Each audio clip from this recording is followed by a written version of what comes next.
Giang hồ truyền rằng, năm xưa khi Tạ Tốn mang theo Đồ Long Đao vượt biển giữa cơn cuồng phong bão tố, và thế là Đồ Long Đao biến mất, để lại một bí ẩn không lời giải.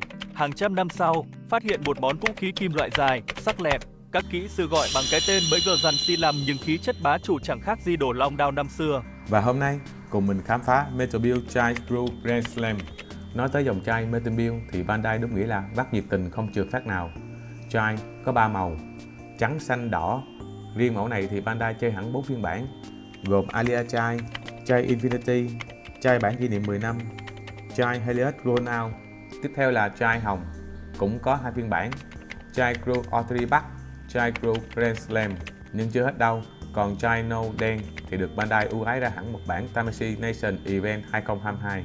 Và đỉnh cao của việc vắt sữa nằm ở chỗ chai sở hữu nguyên một rổ 10 gói nâng cấp trong Metal Build dùng chung ở lại giữa các bản như Alia Chai, Sword Chai, Lantern Chai, Authority Pack, Lightning Chai, EWSB, Collective Wish, Long-Range Launcher, Sniper Pack và Blind Unit. Cả một hệ sinh thái bắt mệt nghỉ luôn. Alia Chai là pack tiêu chuẩn dành cho Chai Gundam, cung cấp cho Chai tăng tốc độ và khả năng cơ động. Biên độ cánh Alia Chai có thể mở bung gập nhiều góc, thể hiện các cảnh bay.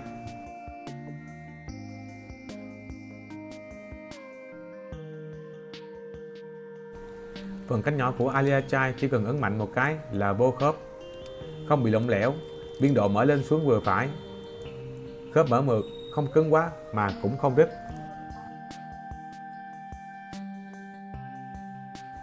Chỉ cần đưa Alia Chai vào đúng rãnh, ấn xuống là khóa chặt ngay, hoàn toàn không lỏng lẻo. Ở phiên bản này còn cho đi kèm một cái bay phụ để treo Alia Chai cơ riêng. Alia Chai cơ không mang vũ khí hạng nặng, nhưng có thể mang theo 2 thanh beam saber. Phần khớp backpack gắn cũng tương tự như Alia Chai cơ. Ở phần backpack Chai, Bandai cung cấp 2 khớp riêng lẻ. Đây là 2 khớp chuyên dụng để đeo thanh đại đao, Grand Slam và gắn khiên. Khớp ăn rất ngọt, treo đao hay khiên đều không bị xệ. Chuôi beam có thể gắn ở backpack, cả hai điểm gắn đều ăn khớp tốt, ấn nhẹ một cái là khóa chắc. Khẩu súng trường năng lượng là vũ khí chiến đấu tầm xa chính của Chai, vừa gọn vừa dễ cầm tay, có thể mang lên tay hoặc treo sau lưng bên hông. Phần chốt ẩn để treo súng sau lưng thì đúng là có treo được á, nhìn gọn nhưng độ chắc thì không cao, chỉ cần vô tình chạm nhẹ khi xoay Gundam hay chỉnh tư thế là rớt. Khiên, một trang bị được thiết kế để tăng khả năng phòng thủ của Chai Crew, được gắn lên cả hai tay thông qua cụm khớp nối đi kèm, có thể xoay nhiều góc độ mong muốn. Cặp dao chiến đấu nhỏ, có thể gấp gọn, được giấu ở giáp hông, dùng ở cự ly gần khi Chai lao vào áp sát. Như các mẫu Gundam khác, Chai Crew vẫn được trang bị cặp beam saber. Đại đao Grand Slam, vũ khí chủ lực của Chai Crew, mang lại sát thương cực mạnh, thích hợp cho những pha kết liễu hay chém hạ mục tiêu. Đại đao có thể được treo lên giáp hông thông qua chốt ẩn, nhưng cảm giác nhìn kỳ lắm. Như thể Bandai cố nhét tính năng này vào. Về biên độ đầu, Chai làm rất ổn. Có thể ngẩng lên, chúi xuống, xoay trái xoay phải đều được. Biên độ hông cho khả năng gập sâu về phía trước khá sâu. Có thể nghiêng nhẹ sang hai bên, vừa đủ để tạo các tư thế bao động. Giáp bay trước được thiết kế linh hoạt, có thể mở ra dễ dàng hoặc xoay nhẹ ra phía trước và phía sau. Phần sắt kênh vai được thiết kế để mở ra và gắn các gói nâng cấp của Chai Pack. Cánh tay của Chai Crew chỉ có 2 khớp xoay, khác với một số mẫu Gundam mà mình đã review trước đây, vốn có 3 khớp xoay. Khớp khuỷu tay cho phép gập sát vào giáp bay trước. Ở bản này, Bandai trang bị thêm một pack phụ trợ để nâng đỡ và cầm đại đao Grand Slam. Cụm động cơ phía sau có thể hạ xuống khi thay các gói phụ kiện. Giáp bay hông được thiết kế gồm 6 mảnh tách rời, cho phép nâng lên hạ xuống một cách mượt mà.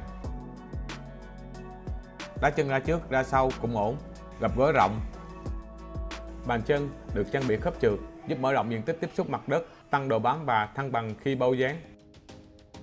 Một chi tiết nhỏ đó là phần bắp chân có thể nâng lên, điều mà trước đây mình ít để ý cho đến khi xem kỹ sách hướng dẫn.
Đây là một mẫu đáng để cân nhắc khi mua. Mình nghĩ là như vậy. Vì cái lỗi mà mình ghét nhất đó chính là khi gắn cái Alia chai vào, hai bên má của chai rất dễ bị chày do phần tiếp xúc khá sát, và con của mình cũng không ngoại lệ. Thêm một lỗi nhỏ nữa, đó là khi gắn cái backpack chai, cái thao tác nhấn xuống có thể làm lỏng cái nắp hỏa lực. Nó hay bị rớt lắm các bạn. Phần mở nối dùng để treo Gundam lên bay, nó bị lỏng. Treo được thì được nhưng cảm giác giữ không thực sự chắc. Bù lại, lớp sơn hồng được hoàn thiện đẹp, nữ tính và cực kỳ hợp với phi công nữ Cagali.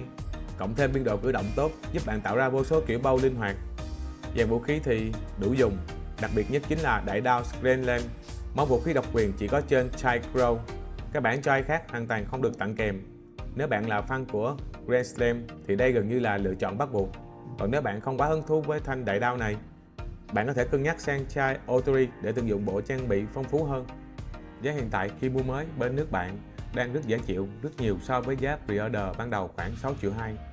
Nghĩa là mọi người có thể sở hữu Chai Crow Grand Slam với chi phí mềm hơn. Nếu định chơi Metal Build dòng Chai, theo mình nên có nhất 3 phiên bản: bản truyền thống trắng xanh đỏ, bản đen và bản hồng để tạo bộ phong cách Chai đầy đủ. Nếu thích video này thì nhớ like, đăng ký và chia sẻ giúp mình nha. Cảm ơn mọi người đã luôn đồng hành.